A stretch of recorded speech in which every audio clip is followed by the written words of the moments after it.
बिस्मिल्लाहिर्रहमानिर्रहीम। अस्सलाम वालेकुम फ्रेंड्स, उम्मीद है सब खैरियत से होंगे। लाइफस्टाइल फूड में आपको खुश आमदीद। जो भी मेरे चैनल पर नए हैं वो चैनल को सब्सक्राइब कर लें और वीडियो को आखिर तक ज़रूर देखें। वीडियो को लाइक भी ज़रूर करें। आज मैं आपके साथ बहुत ही ज़बरदस्त आलमंड केक की रेसिपी शेयर करने जा रही हूँ। बादामों वाला केक आपने बेकरी में पड़ा तो देखा ही होता है, जो कि आजकल उसकी कॉस्ट भी काफ़ी ज़्यादा है। तो आप अपने बच्चों को घर में बना कर दें और ईद में ये बनाकर फ्रिज में ज़रूर रखें। बहुत ज़बरदस्त इसकी रेसिपी है। चलिए रेसिपी स्टार्ट करते हैं। यहाँ मैंने 4 अदद अंडे लिए हैं, उनको मैं अब इसे बीट कर लूँगी बीटर से। अगर आपके पास ये बीटर नहीं है आप हैंड बीटर से भी कर सकते हैं, और अगर हैंड बीटर से नहीं तो आप इसको वो ग्राइंडर मशीन जो होती है हर घर में मौजूद होती है, जिसमें हम मिल्क शेक बनाते हैं, उसमें भी आप इजीली कर सकते हैं। तो यहाँ मैं इसे कुछ देर के लिए बीट करूँगी जब तक कि हमारे एग्स फ्लफ़ी ना हो जाएं। आप इसमें देख सकते हैं ये कितने वो फ्लफ़ी से बुलबुले से बन चुके हैं। कोई भी स्टेप स्किप ना कीजिएगा। स्किप करने से रेसिपी जो है ना वो वैसी नहीं बनती जैसी आप स्किप कर के देखते हैं। तो ये एक भी स्टेप स्किप हो जाए सारी रेसिपी का सत्यानाश हो जाता है। और यहाँ पे हमारे एग्स जो हैं ना तकरीबन 5 से 7 मिनट में फ्लफ़ी हो गए हैं। शुगर मैंने 1 कप ली है जिसको मैंने ग्राइंड कर लिया है।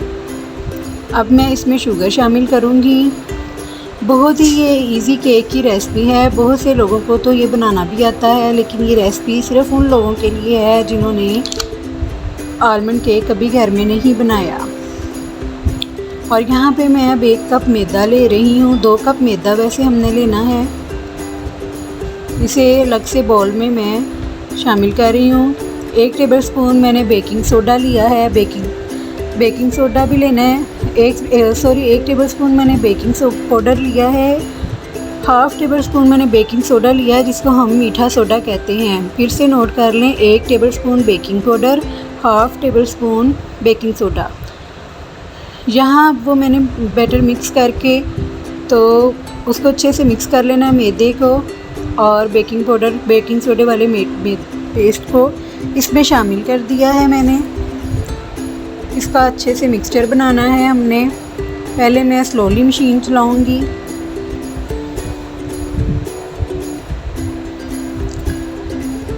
इतना ये यमी केक बना था ना जब मैं बना रही थी, तो मुझे बनाने में भी बहुत ही इजी लग रहा था और बहुत यमी केक बनता है। सादे से इसके इंग्रेडिएंट्स हैं जो कि हर घर में मौजूद होते हैं। और आजकल तो बच्चियों को माशाल्लाह कुकिंग का काफ़ी शौक़ है, तो वो कुकिंग में बेकिंग में एक्सपर्ट हो चुकी हैं हमारी बच्चियाँ।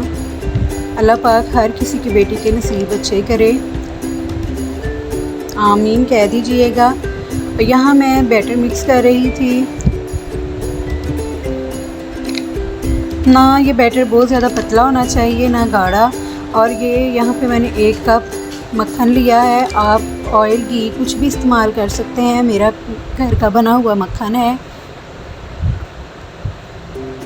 तो मैं आज केक मक्खन में बना रही थी।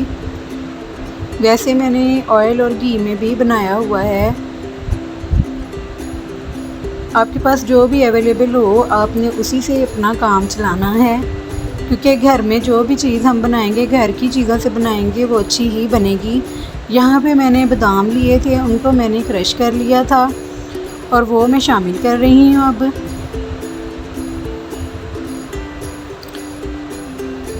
तो आपने वीडियो को लाइक ज़रूर करना है और आखिर तक वीडियो को वॉच करना है। अगर आपने वीडियो वॉच करनी शुरू की होती है तो वीडियो को प्लीज़ फुल वॉच कीजिए। वीडियो को स्किप करके वॉच करने से कुछ भी हासिल नहीं होता, रेसिपी उल्टा ख़राब हो जाती है। तो यहाँ मैंने वनीला एसेंस लिया है, वो ऑप्शनल है। अगर आपके पास नहीं है तो आप इलायची सब्ज़ इलायची को भी पीस कर शामिल कर सकते हैं। यहाँ मैं पैन ग्रीसी कर रही हूँ। ब्रश की मदद से मैंने इसे पैन को भी बटर लगा लिया है।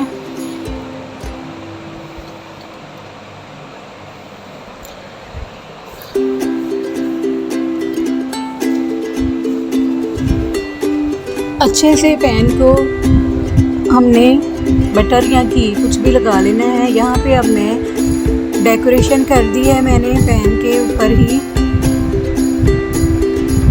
कुछ बादाम लगाए हैं मैंने और तिल लगाए हैं।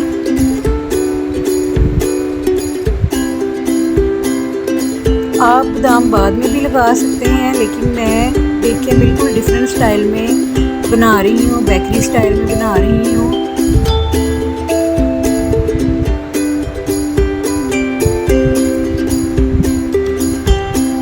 यहाँ पे मैंने नमक ले लिया था ताकि हमारा जो है ना वो बर्तन ख़राब ना हो, क्योंकि हम इसे पतीले में, बड़े बर्तन में हम इसे बना रहे हैं। हमारे पास कुकिंग रेंज नहीं है, तो आप इजीली आप घर में बना सकते हैं। नमक मैंने पैंदे पे लगाया है ताकि बर्तन का कलर ना हो। तकरीबन 45 मिनट में हमारा केक तैयार हो चुका है। माशाल्लाह सुभान अल्लाह, बहुत ही ज़बरदस्त खुशबू आ रही थी और आप इसकी लुक चेक कर सकते हैं कितना ज़बरदस्त ये लग रहा है। मुझे उम्मीद है आपको भी ये खूबसूरत ही लग रहा होगा और यकीनन ये खाने में भी बहुत यम्मी था। तो ये रेसिपी बना के ज़रूर ट्राई कीजिएगा। यहाँ पे मैं जैम लगा रही हूँ, ये भी ऑप्शनल है, लेकिन मुझे बिल्कुल बेकरी स्टाइल चाहिए था। यहाँ मैं इसके ऊपर हल्का हल्का सा गरम गरम केक के ऊपर जैम लगा रही हूँ।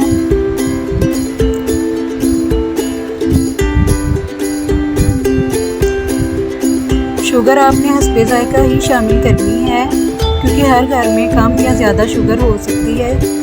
तो मुझे उम्मीद है आपको मेरी ये रेसिपी पसंद आई होगी। दुआओं में याद रखिएगा। इंशाल्लाह फिर से हाजिर होंगे। अल्लाह हाफ़िज़।